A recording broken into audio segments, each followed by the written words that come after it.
Hi, Tony DeWitt here, Missouri appellate attorney and a guy who likes to make the law make sense on YouTube. Somebody asked me the question of whether it is a good idea to get a lawyer for minor traffic offenses. I'll have more on that in just a moment.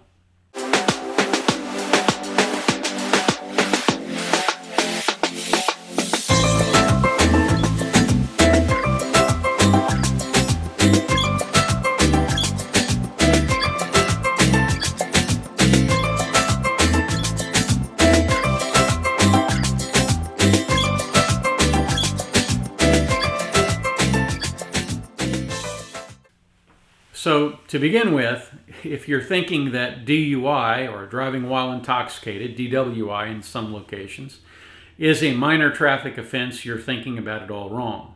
It's the kind of offense that can really wreck your life and make it very difficult for you to get to and from work. Although there are exceptions in the law that allow for some temporary driving privileges in those situations, the fact of the matter is that DUIs tend to really screw up your world for quite a while. And so if there is any type of error on the part of the police procedures or anything like that, a lawyer is a good person to have on your side to go and challenge that evidence. I don't do that kind of work because I was a respiratory therapist for 13 years and I saw a lot of people in the emergency room that were there because somebody had driven in a condition that they clearly should not have driven in. And as a result of that, I don't do anything to facilitate somebody getting away with driving while intoxicated, because at the very lowest level, I believe that person needs help. If you are so uncertain of your competence to drive that you get into a car after having enough to be over the legal limit to drive, then in my opinion, you're probably on your way to becoming an alcoholic if you are not already one. So for those reasons, I don't do that kind of work. But that doesn't mean I haven't helped people out with traffic problems. And here's what a lot of people don't understand about traffic law. For the most part, there's not a lot of Perry Mason moments in traffic law. But if you want for there to be Perry Mason moments in traffic law, the one thing you absolutely should do is buy yourself a dash camera. Because the one thing you can always count on from somebody that you're involved in an accident with is that they will not tell the truth. And if you have video, video generally speaking doesn't lie. It may not tell the whole story, but it doesn't lie. And so one of the things I recommend to people who think they might have a problem with the police or they feel like the police are picking on them, get a dash camera. It will help you in the long run.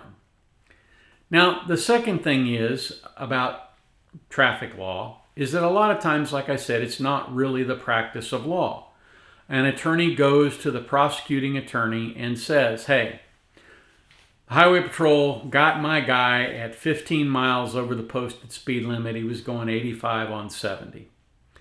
How about instead of charging him with going 15 over, we plead guilty to defective equipment and pay an enhanced fine. And so you negotiate a fine of $275, court costs of $50, and it's real expensive. But here's the key part. Defective equipment is not a moving violation and it does not affect your insurance. This happens in courtrooms across the country every day. Lawyers and prosecutors get together and work these deals out so that somebody doesn't get dinged by their insurance company. Now, you don't get to do this if your traffic citation record is a mile long. You only get to do this if you haven't had a ticket in 4 or 5 years. Now, sometimes it's possible to use a dash cam to show that at the time you passed the highway patrolman, you were not going in excess of the posted speed limit.